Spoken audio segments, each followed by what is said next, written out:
So అస్తమాను ఫ్రీక్వెంట్గా abortions అవుతూ ఉంటే కనుక వాళ్ళు ఎలాంటి ట్రీట్మెంట్స్ తీసుకోవాల్సి ఉంటుంది అంటే ట్రీట్మెంట్ అనేది ఎప్పుడు కారణం ఏంటనేది చూసుకొని దాన్ని బట్టి ట్రీట్మెంట్స్ తీసుకోవాల్సి ఉంటుంది.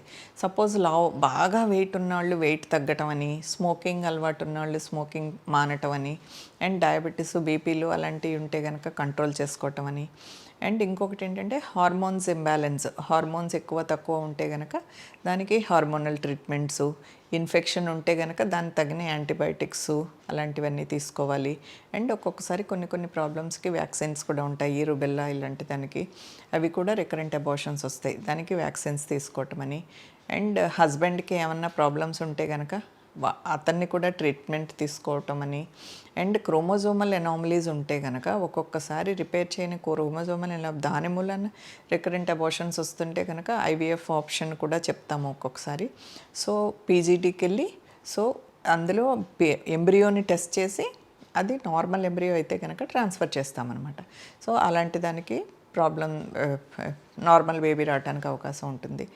అండ్ ముందుగా ఒక్కొక్కసారి స్కానింగ్లో తెలియకపోతే కనుక ఒక్కొక్కసారి యామ్నియోటిక్ ఫ్లూయిడ్ టెస్టింగ్ చేసి దానిలో కూడా క్రోమోజోమల్ అబ్నార్మాలిటీస్ ఏమైనా ఉన్నాయని ప్రెగ్నెన్సీలోన ఎర్లీగా తెలుసుకోవడానికి అవకాశం ఉంటుంది. ఇలాంటివన్నీ చూసుకోవాలి.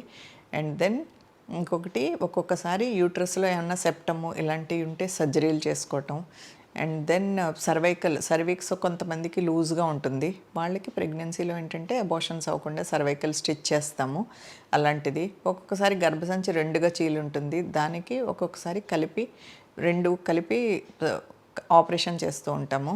ఇలాంటివన్నీ ఫైబ్రాయిడ్స్ ఉంటే తీసేసుకోవటం అని, ఓవేరియన్ సిస్టులు ఉంటే ఆపరేషన్ చేయించుకోవటం, ఇలాంటివన్నీ జాగ్రత్తలు తీసుకుంటే కనుక కొంతవరకు మీరు ఈ అబార్షన్స్ని తీసుకోవచ్చు.